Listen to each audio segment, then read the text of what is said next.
disciples transforming lives. Kalau Anda tidak tahu kebenaran ini, kita ini bisa hidup di dalam frustasi loh saudara. Dan kita bertanya, kenapa ya aku ini tanam banyak tapi hasilnya sedikit. Saudara, saya mengkhotbahkan ini bukan membuat Anda merasa buruk atau menambahi beban, no. Tapi supaya Anda tahu sebuah kebenaran bahwa kehidupan Anda dan saya itu berhubungan langsung dengan hati Anda untuk rumah Tuhan. Tuhan tuh gak keberatan loh kalau kita ini punya kesibukan untuk urusan kita. No, Tuhan itu keberatan ketika kita itu meninggalkan atau mengabaikan atau menunda, menggeletakkan kehendak Tuhan. Dan kita hanya sibuk dengan urusan rumahnya sendiri tapi tidak membangun rumah Tuhan. Shalom saudara, dimanapun Anda berada hari ini, orang-orang yang dikasihi Tuhan, saya berdoa Anda dalam kondisi yang baik dimanapun Anda berada. Dan hari ini siapkah Anda menerima firman Tuhan? Hari ini kita melanjutkan khotbah Pastor Fuji dari minggu lalu tentang waktu. Kita masih ada satu seri yaitu waktu. Minggu lalu Pastor Fuji khotbahkan tentang ruang tunggu. Berapa banyak dari Anda yang hari ini ada di ruang tunggu? Ya, Anda menunggu penggenapan janji Tuhan, Anda menunggu jawaban doa, Anda menunggu sebuah perubahan yang hari ini mungkin itu belum terjadi. Ya, saya juga saudara. Saya juga bersama-sama dengan Anda. Hari ini masih ada doa saya yang belum dijawab Tuhan. Saya masih menunggu jawaban-jawaban doa saya. Ada hal-hal yang saya harapkan yang hari ini belum berubah. Ada perubahan-perubahan yang saya harapkan tapi belum ada perubahan. Ada janji-janji Tuhan yang dulu saya pernah dapatkan tapi sampai hari ini saya belum melihat penggenapannya. Saya percaya mungkin banyak dari Anda hari ini juga bersama-sama dengan saya, sama seperti saya hari ini kita ada di ruang tunggunya Tuhan. Kita menunggu sesuatu yang kita harapkan Tuhan kerjakan dalam kehidupan kita. Nah, minggu lalu Pastor Puji mengajarkan ketika kita menunggu apa yang Tuhan mau. Tuhan mau kita tidak takut. Ya kan? Tuhan mau kita tidak khawatir. Tuhan mau kita percaya. Ketika kita khawatir kita berdoa. Ya, bukan berarti tidak pernah ada khawatir, tapi bagaimana kita meresponi itu, kita berdoa. Ketika kita takut, kita belajar percaya. Tuhan juga mau kita tidak lupa terhadap janji Tuhan, walaupun sepertinya nunggu itu lama gitu ya. Tapi jangan pernah ketika kita menunggu kita lupa janji Tuhan. Coba ingat kembali janji apa yang Tuhan pernah berikan dalam kehidupan Anda. Tuhan juga mau kita tidak menyerah karena akan datang waktunya. Firman Tuhan katakan kalau kita ini setia, kalau kita ini terus menanti-nantikan Tuhan dan kita tidak menyerah di tengah jalan, maka penantian kita itu akan membuahkan hasil. Katakan amin. Nah, sekian waktu lamanya, seperti yang saya katakan tadi, saya hari ini juga masih ada di ruang tunggu. Masih ada hal-hal yang saya masih tunggu karena itu belum terjadi dalam kehidupan saya. Nah, sekian waktu lamanya saya itu pasif menunggu. Saya itu cuma duduk diam menunggu gitu ya. Dan ketika saya menunggu dan hanya fokus kepada apa saya nantikan, waktu itu terasa lama sekali. Rasanya kayak kok lama sekali ya gitu ya. Dan ketika kita terasa waktu itu lama, saya akan merasa tidak sabar. Saya merasa aduh kok lama sekali, harusnya sekarang. Sekarang adalah waktu yang terbaik. Tapi ternyata terbaik untuk kita belum tentu terbaik di waktu Tuhan. Tapi ketika saya menunggu, saya fokus dengan apa yang saya tunggu. Akhirnya saya terjebak di dalam apa? Ketidaksabaran. Saya terjebak di dalam kekhawatiran. Saya mulai mempertanyakan Tuhan, mulai takut gitu ya. Karena apa? Karena saya hanya fokus kepada apa yang saya tunggu. Padahal ternyata ketika masa menunggu itu ada banyak hal yang kita bisa lakukan dan ada banyak berkat di dalamnya. Saudara, sekian waktu lamanya saya merasa membuang-buang waktu gitu ya. Karena saya hanya fokus kepada apa yang saya mau, apa yang saya tunggu, apa yang saya harapkan. Sementara ternyata Tuhan itu menunggu saya seperti yang Pastor Fuji sampaikan. Ternyata Tuhan menunggu saya. Nah, ketika firman Allah ini datang kepada saya itu mengubah cara berpikir saya, mengubah cara pandang saya. Dan saya berdoa biar firman Tuhan yang mengubahkan saya ini, saya percaya itu juga akan mengubahkan Anda. Ya, firman Tuhan itu datang kepada saya di Kisah Para Rasul, kita buka sama-sama. Kisah Para Rasul pasal yang pertama ayat yang ke-6 sampai ayat yang ke-8. Maka bertanyalah mereka yang berkumpul di situ, siapa mereka? Mereka adalah murid-murid Yesus. Mereka bertanya, Tuhan, maukah engkau pada masa ini memulihkan kerajaan bagi Israel? Murid-murid tanya, Tuhan mau enggak sekarang setelah engkau naik, setelah engkau bangkit dari antara orang mati, mau enggak Tuhan itu pada masa ini di bumi ini sekarang waktu Yesus ada di bumi memulihkan kerajaan bagi Israel? Tuhan jawabnya, engkau tidak perlu mengetahui masa dan waktu yang ditetapkan Bapa sendiri menurut kuasanya. Tetapi, garis bawahi kata tetapi kamu akan menerima kuasa kalau Roh Kudus turun ke atas kamu dan kamu akan menjadi saksiku di Yerusalem, di seluruh Yudea dan Samaria dan sampai ke ujung bumi. Saudara, kenapa murid-murid Yesus itu menanyakan ini kepada Tuhan? Orang Yahudi itu sudah dinubuatkan tentang kedatangan Mesias beratus-ratus tahun bahkan beribu-ribu tahun yang lalu. Mereka menanti-nantikan, saudara, pernah enggak Anda menanti-nanti dan akhirnya datang? Mesias itu sudah datang. Gitu ya, mereka tahu, bahkan Petrus itu berkata bahwa engkaulah Mesias anak Allah yang hidup. Ya kan, dia tahu itu Mesias datang. Nah, mereka menanti-nantikan Mesias. Kondisi mereka waktu itu, mereka ada di dalam penjajahan Roma.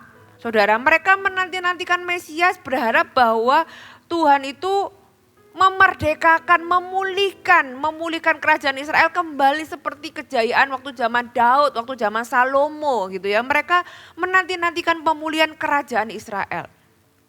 Mereka sudah tunggu lama. Saudara, sebenarnya Yesus datang ke muka bumi ini, tugas Yesus sudah selesai loh waktu ketemu murid-murid ini. Yesus datang untuk apa? Yesus datang untuk mati di atas kayu salib dan kemudian bangkit memenangkan maut, menyelamatkan, menebus dosa manusia, seluruh manusia di muka bumi ini di segala zaman. Tuhan itu sudah menyelesaikan, makanya Yesus waktu mati di atas kayu salib Tuhan berkata, sudah selesai. Jadi tugasnya Yesus itu sudah selesai, tapi ternyata bagi murid-murid itu belum selesai. Kenapa? Karena ada sesuatu yang mereka tunggu, ada sesuatu yang mereka harapkan. Mereka tanya, Tuhan, maukah engkau pada masa ini memulihkan kerajaan? Tuhan, ada satu loh yang masih kurang. Ini loh yang aku mau, yang Tuhan belum kerjakan, yaitu memulihkan kerajaan Israel. Saudara, perhatikan pertanyaan murid-murid ini. Mereka tanya tentang waktu di masa ini. Tuhan, pada masa ini itu mungkin sama dengan pertanyaan kita sekarang. Tuhan, maukah engkau jawab doaku sekarang? Tuhan, maukah engkau menyembuhkanku sekarang? Tuhan, maukah engkau menjawab kebutuhanku sekarang pada masa ini gitu ya. Tuhan waktu itu menjawab, Tuhan gak menolak, Tuhan gak menyangkal, Tuhan gak menyanggah. Tapi Tuhan katakan engkau tidak perlu mengetahui masa dan waktunya. Ada hal-hal yang engkau gak perlu tahu, ada hal-hal yang engkau tidak bisa tahu.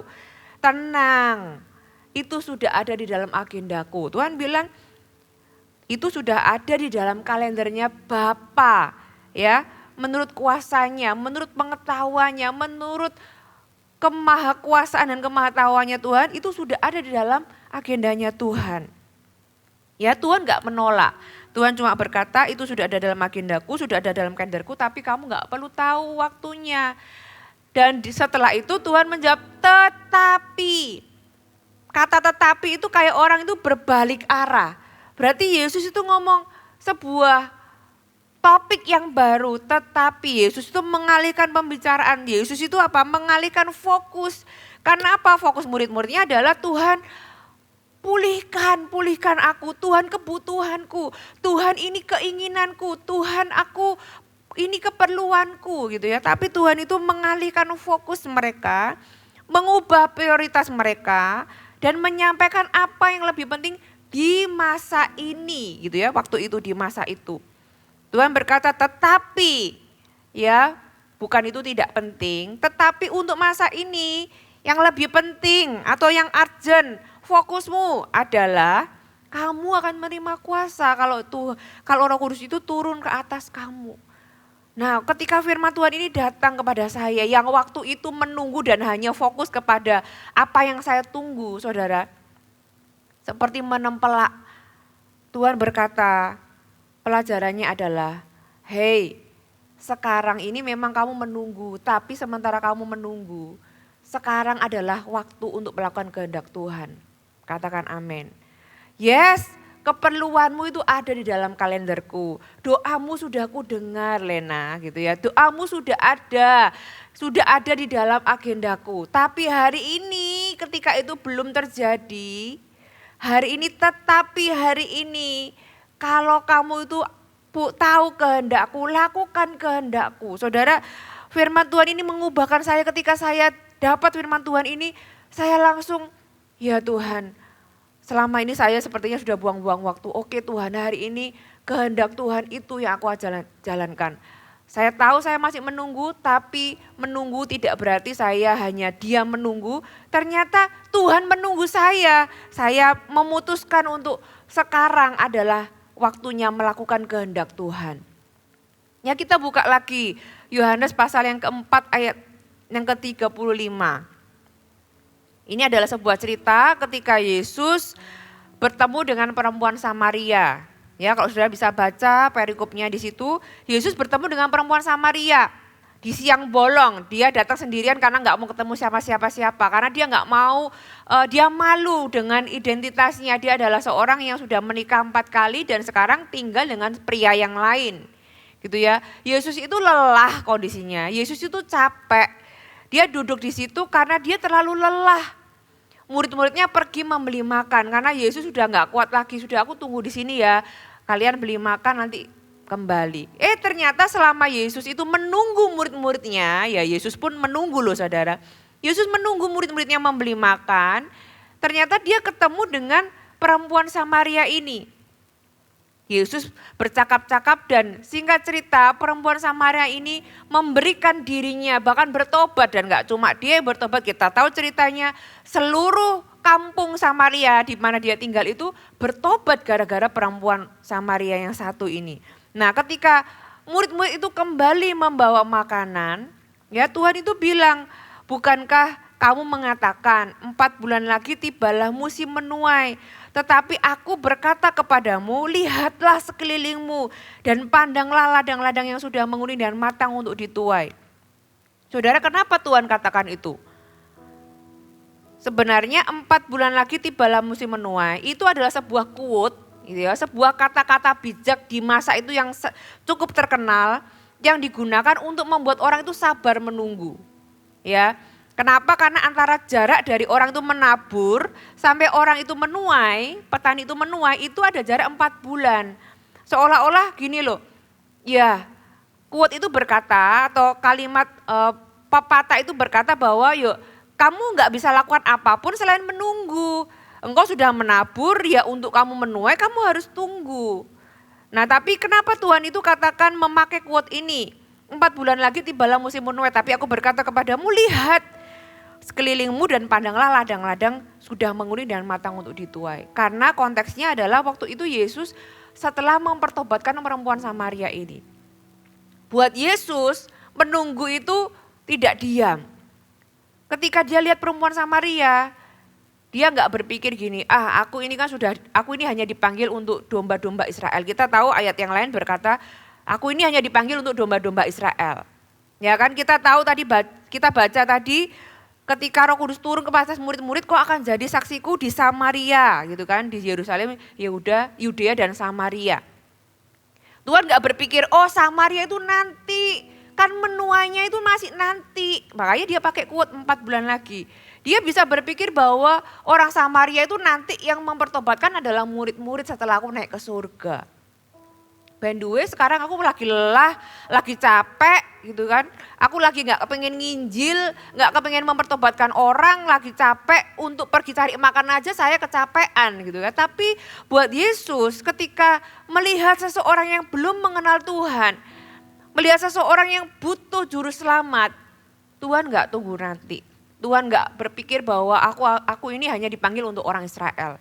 Dia gak berpikir bahwa orang Samaria itu nanti dijangkaunya itu nanti aja. Tapi ketika dia melihat orang yang butuh juru selamat, Tuhan langsung now ini adalah waktu untuk mempertobatkan atau menjangkau atau memberikan jawaban bagi jiwa yang membutuhkan. Saudara, apa yang kita belajar dari sini? Sekarang itu adalah waktunya untuk menjangkau jiwa. Atau menjangkau jiwa itu tidak tunggu nanti, tapi now is the time. Sesuatu yang urgent buat Tuhan, jiwa-jiwa itu urgent. Jiwa-jiwa itu sesuatu yang mendesak. Gak bisa dibilang oh nanti gitu ya. Tuhan itu kita tahu tadi yang saya sampaikan, Tuhan itu capek, lelah. Dan Tuhan punya alasan untuk hari itu tidak bercakap-cakap dengan perempuan Samaria.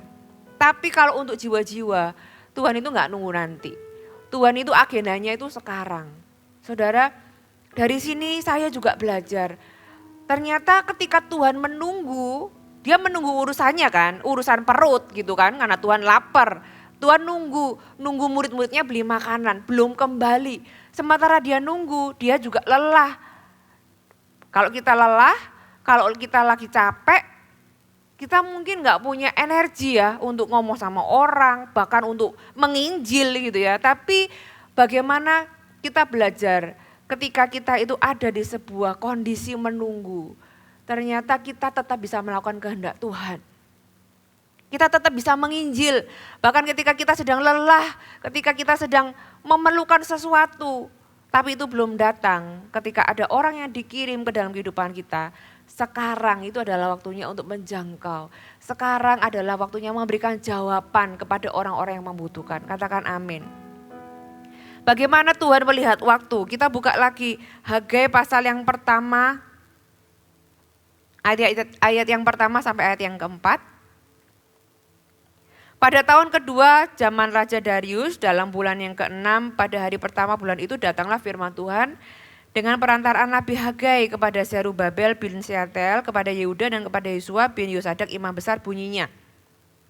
Beginilah firman Tuhan semesta alam, bangsa ini berkata, sekarang belum tiba waktunya untuk membangun kembali rumah Tuhan. Jadi sekarang ini bukan waktu untuk membangun rumah Tuhan, gitu ya. Firman orang Israel berkata, maka datanglah firman Tuhan dengan perantaraan Nabi Hagai bunyinya, apakah sudah tiba waktunya bagi kamu untuk mendirikan rumah-rumahmu yang dipapani dengan baik, sedang rumah ini tetap menjadi reruntuhan? Saudara, latar belakang saya berikan latar belakang kitab Nabi Hagai ini. Nabi Hagai di latar belakangi ketika jauh puluhan tahun sebelum itu Raja Salomo membangun bait suci yang termegah yang kita tahu.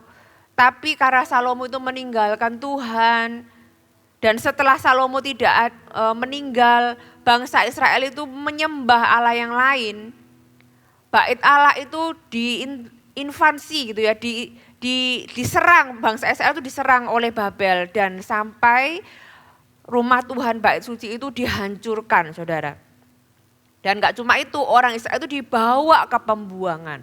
Selama 70 tahun orang Israel ada di dalam penjajahan Nebukadnezar, orang Babel gitu ya. Kemudian setelah Babel ini dikuasai oleh Persia, orang-orang Israel ini boleh kembali ke kampung halaman. Saudara, pernah gak Anda tiba-tiba dalam satu hari hidup Anda berubah dan Anda tidak bisa kembali lagi ke kampung halaman? Ya, sama seperti kita kan waktu pandemi ada orang-orang yang selama 2 tahun ini tuh gak bisa pulang loh ke kampung halaman. Ada orang-orang yang mungkin native jadi guru di Indonesia, aslinya dari Australia mungkin, dari Filipina atau dari Amerika gitu ya. Karena kondisi pandemi yang sampai hari ini belum selesai, belum bisa pulang. Betapa rindunya yang mereka itu kepada tanah air, kepada kampung halaman, kepada keluarga mereka mungkin, kepada tanah air mereka. Nah ini gak cuma 1-2 tahun saudara, 50-70 tahun mereka itu ada di dalam tempat pembuangan. Mereka menanti-nantikan, mereka merindukan, bahkan mungkin sudah hopeless. Tiba-tiba di waktu Tuhan, bangsa Israel itu boleh pulang. Jadi waktu itu ada kira-kira beberapa puluh ribu orang itu, 50.000 orang Israel kembali ke Israel. Mereka bertemu atau datang kembali ke kampung halaman, ke tanah air mereka. Saudara, mereka begitu bersuka cita, mereka begitu berbahagia dan mereka ingin sekali membangun rumah Tuhan. Dan mereka membangunnya, saudara. Mereka membangunnya selama 2 tahun, tapi ternyata ada orang-orang dari Samaria itu datang dan menghambat pembangunan mereka, mereka berhenti. Kita buka di Esra pasal yang ke-3. Ini adalah ayat ketika mereka itu begitu bahagia, begitu gembira kembali ke kampung halaman mereka. Esra 3 ayat yang ke-10. Pada waktu dasar bait suci Tuhan diletakkan oleh tukang-tukang bangunan, mereka membangun kembali bait suci. Maka tampillah para imam dengan memakai pakaian jabatan dan membawa nafiri. Dan orang-orang Lewi Bani Asaf dengan membawa ceracap untuk memuji-muji Tuhan menurut petunjuk Daud Raja Israel. Secara berbalas-balasan mereka menyanyikan bagi Tuhan nyanyian pujian dan syukur sebab ia baik bahwasanya untuk selama-lamanya kasih setianya kepada Israel. Dan seluruh umat bersorak-sorai dengan nyaring sambil memuji-muji Tuhan. Oleh karena dasar rumah Tuhan telah diletakkan. Tetapi banyak di antara para imam dan orang-orang Lewi dan kepala-kepala kaum keluarga dan orang-orang tua yang pernah melihat rumah dahulu menangis dengan suara nyaring ketika peletakan dasar rumah ini dilakukan di depan mata mereka. Sedang banyak orang bersorak-sorai dengan suara nyaring karena kegirangan. Orang tidak dapat lagi membedakan mana bunyi sorak-sorai kegirangan dan mana bunyi tangis rakyat. Karena rakyat bersorak-sorai dengan suara nyaring sehingga bunyinya kedengaran sampai jauh. Saudara, ini ayat yang menggambarkan begitu excitednya mereka. Mereka bersorak-sorai. Ada yang menangis ya karena mereka terharu, mereka bisa pulang, mereka bisa kembali melihat walaupun bait Allah itu dalam kondisi runtuh, mereka terharu dan ingin membangun kembali. Mereka itu teriak sampai kedengaran dari jauh. Kedengaran sampai jauh. Begitu excitednya mereka ketika di awal-awal pembangunan bait suci ini, tapi ternyata excitement itu bukanlah modal segalanya sampai akhir gitu ya. Kenapa? Karena ternyata setelah 2 tahun mereka membangun, mereka berhenti. Mereka berhenti karena kesulitan, karena kendala, karena masalah. Akhirnya mereka meninggalkan pembangunan bait suci itu, mereka membangun rumah mereka sendiri. Dan pembangunan bait suci itu terhenti selama 14 tahun. Makanya Nabi Hagai ini diutus Tuhan, dibangkitkan Tuhan untuk mengingatkan orang Israel. Dan ketika Nabi ini datang ke orang Israel, apa yang Tuhan itu, kalimat apa yang Tuhan itu pakai? Apa yang Tuhan itu sampaikan? Tuhan itu bilang tentang waktu, saudara. Tuhan bilang, kamu bilang belum waktunya membangun rumah Tuhan. Jadi kalau untuk rumahmu ini sudah waktunya. Jadi Tuhan pakai waktu untuk mengingatkan orang Israel. Kenapa di waktu ini, di waktu yang seharusnya kau bangun rumah Tuhan, kau malah bangun rumahmu sendiri. Jadi apakah sudah waktunya kau tinggal di dalam rumah yang dipapani dengan baik sedangkan rumah Tuhan itu masih jadi reruntuhan. Akhirnya puji Tuhan mereka membangun kembali dan dalam waktu 4 tahun bait suci itu terbangun kembali. Saudara, begitu juga dalam kehidupan kita kadang-kadang. Kita ini dengan mudah berhenti melakukan kehendak Tuhan. Kita awal-awal cinta mula-mula nih sama Tuhan. Wah, semangat. Ke gereja ikut 4 kali ibadah. Gitu ya, apalagi CG, bahkan seminggu bisa beberapa kali CG. Saudara, tapi ketika di dalam kehidupan ini ada kendala, tiba-tiba kita ngalami masalah.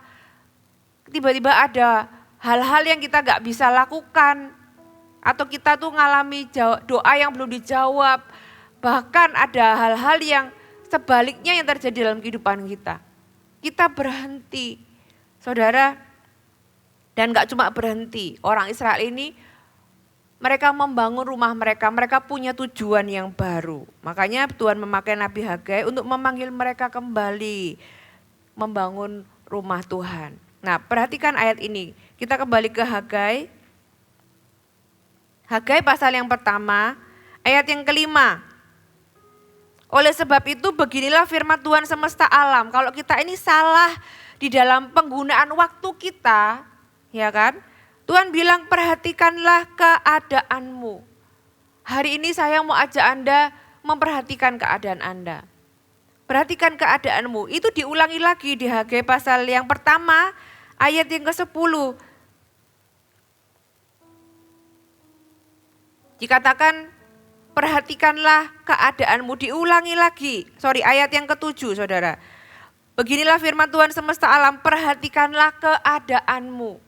Tuhan ulangi lagi ayat 5 dikatakan perhatikan keadaanmu. Ayat ke-7 dikatakan perhatikanlah keadaanmu. Tuhan mau kita merefleksi diri.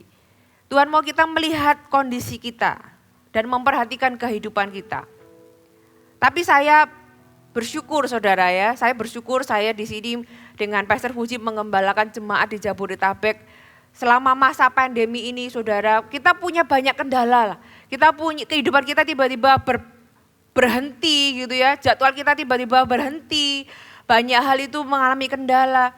Tapi saya tahu jemaat di Jabodetabek ini adalah jemaat yang mengasihi Tuhan, yang menempatkan Tuhan di dalam prioritas dalam kehidupan Anda.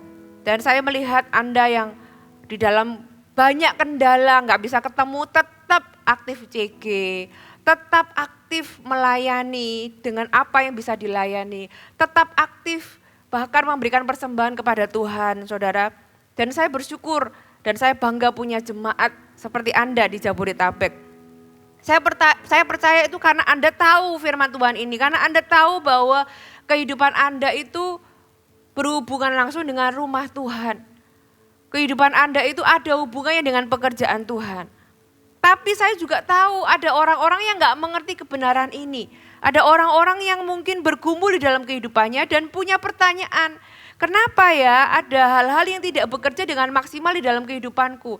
Kenapa ya saudara perhatikan kalau kita ini salah di dalam menggunakan waktu kita. Ya, kita bisa mengalami minimal 2 hal ini. Yang pertama ketidakpuasan. Baca ayat yang ke-6. Kamu menabur banyak tetapi membawa pulang sedikit. Kamu makan tetapi tidak sampai kenyang. Sampai sini dulu. Bukan berarti mereka enggak punya benih. Dikatakan di sini kamu menabur banyak. Berarti benihnya ada enggak? Ada banyak. Mereka bisa tabur banyak. Tapi apa yang mereka harapkan itu kenyataannya tidak seperti yang mereka harapkan. Kamu makan tapi tidak sampai kenyang. Bukan mereka enggak bisa makan loh. Bukan mereka enggak punya penyediaan loh. Mereka itu makan. Tapi kayaknya kok kayak ada yang kurang gitu ya. Makan tapi enggak kenyang. Kamu minum tapi tidak puas. Kamu berpakaian tetapi badanmu tidak panas. Bukan mereka tidak punya pakaian, bukan mereka tidak bisa minum, mereka tidak bisa makan. Mereka itu tercukupi saudara. Tapi ada yang kurang. Ada yang salah di sini, merasa ada yang kurang atau tidak puas. Saudara perhatikan kehidupan Anda. Ketika mereka bulan untuk menuai anggur, buah ara, delima, mereka sudah tabur banyak gandum gitu ya, tapi ternyata hasilnya separuh dari yang mereka harapkan. Pernahkah Anda invest ke sebuah bidang?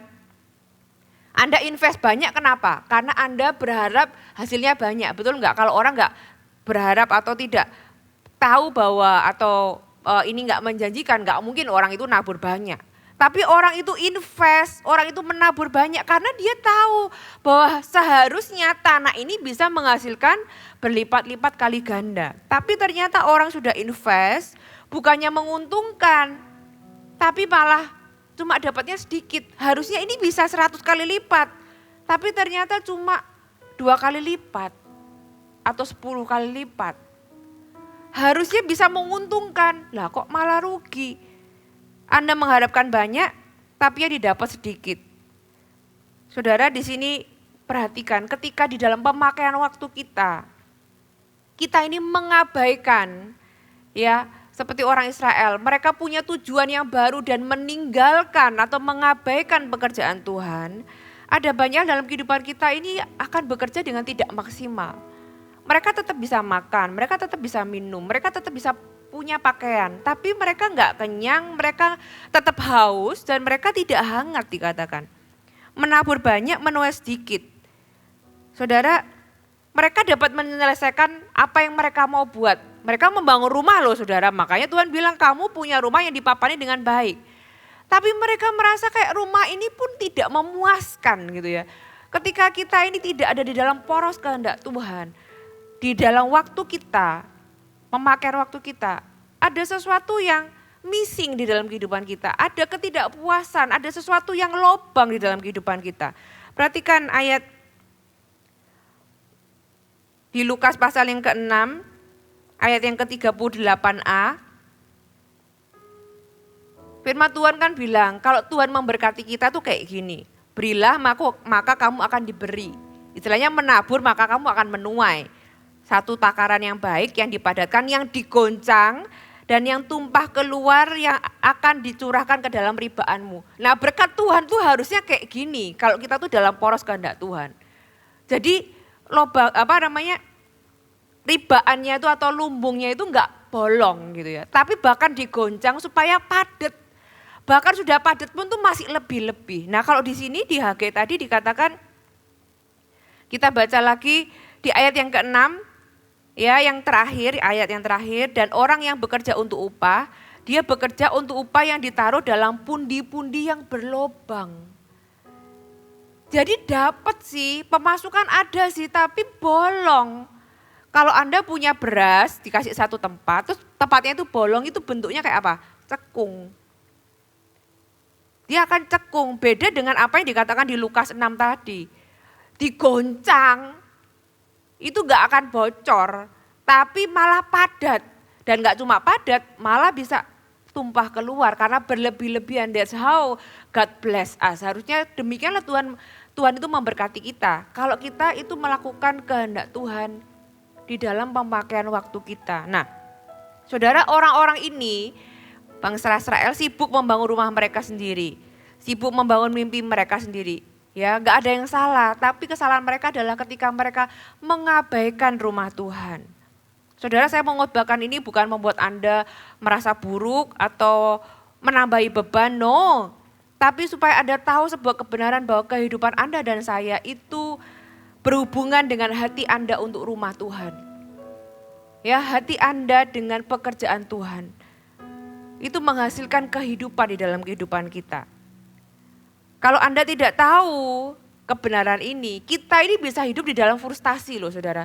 Kenapa ya? Dan kita bertanya, kenapa ya aku ini tanam banyak tapi hasilnya sedikit. Sama seperti Petrus, aku ini nelayan sudah pengalaman. Aku nangkep ikan sepanjang malam, kok nggak dapet? Ini rumusnya dari mana? Padahal sudah di waktu yang tepat gitu ya, di malam hari. Bahkan mungkin di bulan purnama harusnya ikan itu banyak, tapi bahkan pulang itu nol, nggak punya apa-apa. Sampai Yesus datang, Tuhan nyuruh sesuatu yang nggak masuk akal, ketaatan melakukan kehendak Tuhanlah yang membuat Petrus itu akhirnya pulang bawa jalannya sampai koyak karena penuh dengan ikan. Saudara, tuaian itu adalah bagiannya Tuhan, bagian kita adalah taat melakukan kehendak Tuhan. Ada bagian tertentu di dalam sukses, di dalam kehidupan kita itu yang kita nggak bisa kontrol, saudara. Dan yang kita bisa tentukan berapa banyak kita bisa menabur, tapi kita nggak bisa kontrol hasilnya. Seringkali kita berpikir bahwa penundaan itu adalah bentuk kesabaran. Oh ya udahlah, nggak apa-apa lah, nanti aja. Dalam konteks tadi adalah pembangunan rumah Tuhan itu nanti saja, nanti saja. Kita pikir, oh ya sabarlah, kan masih ada kendala. Terus kita punya tujuan yang baru, kita terbengkalaikan. Saudara, Tuhan bilang sama orang Israel, aku lihat kamu tuh sibuk melakukan banyak hal yang lain. Sibuk membangun rumahmu. Tuhan tuh gak keberatan loh, saudara, kalau kita ini punya kesibukan untuk urusan kita. No, Tuhan itu keberatan ketika kita itu meninggalkan atau mengabaikan atau menunda, menggeletakkan kehendak Tuhan. Dan kita hanya sibuk dengan satu tujuan yang lain tapi gak ada hubungannya dengan kehendak Tuhan. Apalagi yang terjadi ketika kita ini salah dalam menggunakan waktu kita yang sekarang ini. Hagai pasal yang pertama, kita masih di kitab Hagai. Ayat yang ke-9, kamu mengharapkan banyak tetapi hasilnya sedikit. Dan ketika kamu membawanya ke rumah, aku menghembuskannya. Ditiup sama Tuhan, gitu ya. Oleh karena apa? Demikianlah firman Tuhan semesta alam. Oleh karena rumahku yang tetap menjadi reruntuhan. Sedang kamu masing-masing sibuk dengan urusan rumahnya sendiri. Itulah sebabnya. Makanya Tuhan kasih tahu ini loh sebabnya. Kadang-kadang kita berpikir itu iblis. Itu rencana si jahat, kita berdoa tenging-tenging. Tapi seringkali itu Tuhan izinkan untuk menarik hati kita. Tuhan bilang itulah sebabnya langit menahan embunnya. Kenapa? Karena kamu tuh sibuk dengan urusan rumahmu sendiri dan rumahku tetap menjadi runtuhan. Makanya langit itu menahan embunnya. Bumi menahan hasilnya. Ada yang tertahan. Dan aku memanggil kekeringan datang ke atas negeri, ke atas gunung-gunung, ke atas gandum, ke atas anggur, ke atas minyak, ke atas segala yang dihasilkan tanah, ke atas manusia dan hewan, dan ke atas segala hasil usaha. Segala hasil usaha, saudara perhatikan. Mau usaha apapun, hasilnya gak maksimal. Kenapa? Karena ada kekeringan. Kenapa dikatakan itulah sebabnya. Kenapa? Karena kita ini sibuk dengan urusan rumahnya sendiri, tapi tidak membangun rumah Tuhan. Tuhan tidak anti dengan kesibukan kita membangun rumah kita sendiri. Tapi ketika prioritas kita salah, ketika hanya itu yang kita kerjakan, yang terjadi adalah kita kehilangan banyak berkat. Sebenarnya Tuhan tuh mau menarik kembali hati kita. Saudara, apa sih yang ketika saya baca ini, saya tuh berpikir, Tuhan, waktu dulu Daud membangun rumah Tuhan aja kan Tuhan bilang, gak usah lah Daud, ngapain kamu membangun rumah? Aku gak pernah minta dibangun rumah. Ya kan, kalau saudara baca ada ayatnya di sana dikatakan Tuhan bilang, aku gak pernah sejak orang Israel itu, aku ada di tengah-tengah orang Israel, aku tidak pernah menyuruh seseorang tuh membangun rumah tuh gak pernah. Inisiatif kan datang dari Daud. Karena Daud itu melihat atau berkata bahwa aku ini tinggal di istana yang megah, sedangkan rumah bait suci itu atau tabut perjanjian itu cuma ada di dalam tenda. Daud itu gak tega, kok aku gak enak ya rasanya sungkan gitu loh. Aku ini punya rumah megah kayak gini tapi tabut perjanjian kok cuma di dalam tenda. Tuhan, aku mau bangun rumah yang megah buat Tuhan. Tuhan itu bilang, Daud aku gak pernah minta. Tapi Tuhan itu menangkap hatinya Daud. Nah, Tuhan itu meresponi Daud dengan cara demikian. Tuhan bilang aku gak pernah minta loh, aku gak butuh rumah lah istilahnya Tuhan. Tapi kali ini Tuhan itu malah suruh orang Israel, kamu ya gak bangun rumahku, makanya jadi kayak gini. Makanya ayo kembali bangun rumah Tuhan. Sekarang Tuhan yang minta dibangun rumahnya. Sebenarnya apakah Tuhan butuh rumah? Apakah Tuhan butuh kita gitu membangun rumah Tuhan? Dari awal Tuhan itu sama, Tuhan itu gak butuh rumah. Tuhan itu kangen sama hatinya Daud. Tuhan itu kangen dengan hati yang mengutamakan Tuhan. Tuhan, aku ini sungkan loh, bait suci, pertabut perjanjian itu ada di dalam tenda. Hati itu loh yang Tuhan itu cari dari umat Israel. Makanya Tuhan bilang ayo bangun rumah Tuhan. Dan orang Israel bilang nanti, makanya mereka pakai ini belum waktunya. Saudara, orang Israel berkata rumah Tuhan, urusan pekerjaan Tuhan itu nanti. Sekarang itu yang penting urusanku dulu. Karena rumah Tuhan ini masih banyak kendala. Ada orang Samaria dan sebagainya. Kenapa orang Israel bilang ini belum waktunya? Belum waktunya membangun rumah Tuhan. Karena mereka tuh gak bisa bilang gak mau. Kalau mereka itu bilang gak mau bangun rumah Tuhan, nanti mereka itu juga takut loh sama Tuhan. Nanti aku ini berdosa. Nanti aku ini kalau bilang gak mau, gak enak dipikir aku ini orang murtad. Jadi daripada aku bilang gak mau, aku bilang aja nanti aja ya. Sekarang aku masih punya urusan yang lain. Itu nanti aja. Saudara, apa yang kita belajar dari sini? Sekarang adalah waktunya untuk taat. Atau taat itu waktunya adalah sekarang. Mereka lupa bahwa penundaan atau nanti aja itu adalah sebuah ketidaktaatan. Dan ketidaktaatan itu adalah sebuah dosa. Saudara, ketika kita ini, saya sebagai hamba Tuhan ya, ketika kita ini saya mendorong pelayan-pelayan orang-orang untuk melayani. Kembali ke rumah Tuhan, ayo kembali melayani, kembali membangun rumah Tuhan. Seringkali orang itu tidak dengan sengaja untuk tidak taat. Kadang orang itu kan, apalagi kita yang sudah beribadah, sudah bergereja Kristen, kita kadang-kadang kan nggak sampai ngomong nggak mau gitu ya. Tapi kita bilang apa? Nanti aja.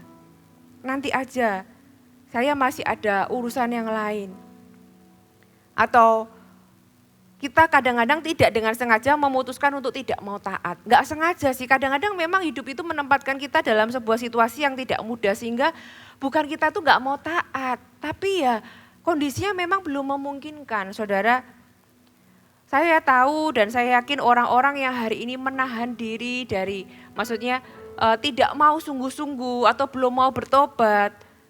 Bukan karena mereka itu punya roh jahat gitu ya, atau mereka adalah orang-orang yang jahat. No, sama seperti orang Israel, Tuhan gak menuduh mereka jahat. Tuhan cuma bilang, hey, di manakah aku di dalam kehidupanmu? Di nomor berapakah aku di dalam kehidupanmu? Apa yang kau lakukan sekarang itu menunjukkan prioritasmu. Saudara, ini waktunya kita merenungkan firman Tuhan ini dan merefleksi diri sendiri. Saya berikan ayat yang terakhir di 1 Raja-Raja pasal yang ke-19. Ayat yang ke-9 ini adalah ayat ketika Tuhan itu berbicara kepada Elia. Ya, kita tahu waktu itu Elia itu melarikan diri dari Isabel karena dia setelah membunuh 850 nabi-nabi palsu, kemudian dia diancam oleh Isabel, kamu ya kalau saat besok kalau kamu masih ada gitu ya, aku gak akan hidup sebelum aku memenggal kepalamu, kira-kira kayak gitu. Dia diancam mau dibunuh, kemudian dia lari, dia itu putus asa saudara. Tuhan, aku lebih baik mati aja. Karena aku sudah melakukan semuanya tapi ternyata bukannya aku ini mendapat hasil, malah aku yang dianiaya atau aku yang terintimidasi sekarang. Tapi Tuhan itu baik, Tuhan itu kasih dia makan. Elia ayo bangun, jangan putus asa, ayo makan. Sampai 3 kali akhirnya dikasih kekuatan untuk berjalan selama 40 malam, 40 hari ke Gunung Allah. Nah, perhatikan ayat ke-9, judulnya Allah menyatakan diri di Gunung Horeb. Setelah Elia itu masuk ke Gunung Horeb, di sana masuklah ia ke dalam sebuah gua di Gunung Horeb ini dan bermalam di situ. Maka firman Tuhan datang kepadanya, demikian, apakah kerjamu di sini hai Elia? Tuhan tanya, what are you doing here? Right now, kamu ngapain di sini? Gitu ya. Terus Elia jawab, aku bekerja segiat-giatnya bagi Tuhan. Pokoknya dia curhat lah ya. Karena orang Israel meninggalkan perjanjianmu, meruntuhkan mezbah, membunuh nabi. Hanya aku seorang diri yang masih hidup dan mereka ingin mencabut nyawaku. Sebenarnya jawaban ini gak menjawab pertanyaan sih. Kan Tuhan itu tanya, kamu ngapain di sini tuh ngapain? Terus dia itu meluapkan perasaannya, aku ini sudah kerja mati-matian, aku ini sudah lakukan itu gitu kan. Terus ayat 11 Tuhan jawab, keluarlah dan berdirilah di atas gunung itu di hadapan Tuhan. Maka Tuhan lalu ada angin besar dan kuat membelah gunung-gunung dan memecahkan bukit-bukit batu mendahului Tuhan. Tapi Tuhan tidak ada di angin itu, dan sesudah angin itu datanglah gempa. Tetapi tidak ada Tuhan dalam gempa itu. Dan sesudah gempa itu datanglah api. Tapi tidak ada Tuhan dalam api itu. Dan sesudah api itu datanglah bunyi angin sepoi-sepoi basah. Segera sesudah Elia mendengarnya, ia menyelubungi mukanya dengan jubahnya lalu pergi keluar dan berdiri di pintu gua itu. Maka datanglah suara kepadanya dalam angin yang sepoi-sepoi basah itu ya. Suara yang lembut itu bertanya, pertanyaan yang sama. Apakah kerjamu di sini hai Elia? What are you doing here? Ngapain kamu di sini? Elia sebenarnya masih jawab pertanyaan yang sama sih, dengan jawaban yang sama. Aku bekerja segiat-giatnya bagi Tuhan, Allah Israel, Allah semesta alam. Orang Israel meninggalkan perjanjianmu, meruntuhkan mezbah, membunuh nabi. Hanya aku sendiri yang masih hidup dan mereka ingin mencabut nyawaku. Elia ini sebenarnya masih self pity party. Tapi perhatikan ayat 15. Ini sebenarnya sama seperti Yesus menjawab murid-muridnya di Kisah Para Rasul. Elia gitu ya, firman Tuhan kepadanya, pergilah, kembalilah ke jalanmu melalui padang gurun ke Damsik dan setelah engkau sampai, engkau harus mengurapi Hazael menjadi raja atas Aram. Juga Yehu cucu Nimsi haruslah kau urapi menjadi raja atas Israel dan Elisa bin Safat dari Abel Meloha harus kau urapi menjadi nabi menggantikan engkau. Tuhan gak jawab jawabannya Elia. Karena Elia itu masih self pity party. Tuhan bilang, tetapi kamu gitu ya, sama seperti Tuhan jawab murid-muridnya. kamu tak kasih tugas ya. Ayo kamu kembali urapi 3 orang ini. Saudara, kalau hari ini Tuhan tanya kepada Anda, what are you doing here? Apa yang sedang kau kerjakan sekarang? Apa jawaban Anda? Ya, apa yang kau kerjakan? Apakah engkau sedang melakukan kehendak Tuhan? Bukan karena sedang menonton, tapi apa yang di dalam kehidupan Anda, apa yang hari ini menjadi, apa yang Anda kerjakan? Apakah Anda mengerjakan kehendak Tuhan? Apakah Anda melakukan kehendak Tuhan, mempunyai prioritas yang benar di dalam kehidupan Anda? Apakah Tuhan itu ada di tempat yang utama di dalam kehidupan Anda? Ataukah Anda masih sibuk dengan urusan yang lain dan Anda menterbengkalaikan pekerjaan Tuhan? Ataukah hari ini Anda masih menikmati dosa dan menunda pertobatan Anda? Bertobat itu nanti, bukan aku gak mau ya, tapi itu nanti, itu ada waktunya sendiri. Saudara, hari ini what are you doing? Apakah Anda masih menikmati dosa? Ataukah Anda masih berpikir bahwa oh ya menjangkau itu nanti. Sekarang itu ya urusanku dulu, itu nanti. Saudara, hari ini biar firman Tuhan memberikan Anda sebuah perenungan. Ayo renungkan. Tuhan itu sampaikan, perhatikan keadaanmu. Apakah engkau menerima tapi punya pundi-pundi yang berlobang, ataukah engkau punya pundi-pundi yang digoncang, penuh dan bahkan sampai melimpah? Which one are you? Tuhan tidak berkata bahwa kita ini kalau tidak seperti di Lukas pasal yang ke-6 itu kita jahat. No, tapi Tuhan itu mau kita itu mengalami kepenuhan. Tuhan mau kita itu lepas dari yang namanya kekeringan. Tuhan mau kita itu hidup punya kepuasan, saudara. Kenapa? Karena kepuasan hidup dan kemaksimalan hidup kita ini tidak berada di dalam kesibukan atau pencapaian demi pencapaian. Tetapi ada di dalam poros kehendak Tuhan. Hari ini untuk urusan kita yang kita belum tahu waktunya. Kita masih menunggu, sama seperti saya juga masih menunggu. Kita nggak tahu, mungkin Tuhan itu berkata bahwa untuk waktu dan masanya berikan itu kepada Bapa.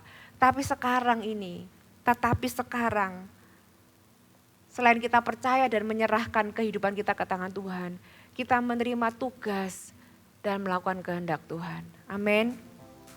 Hai, terima kasih sudah bergabung bersama kami, Gereja Mount Sharon, Jabodetabek.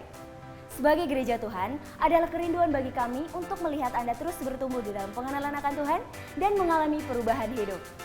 Maka dari itu, bergabunglah bersama komunitas kecil kami, Connect Group. Dapatkan informasi lebih lanjut pada kolom deskripsi kami. Last but not least, don't forget to subscribe dan bagikan video ini kepada orang yang Anda kasihi. Thank you for joining us and see you next time.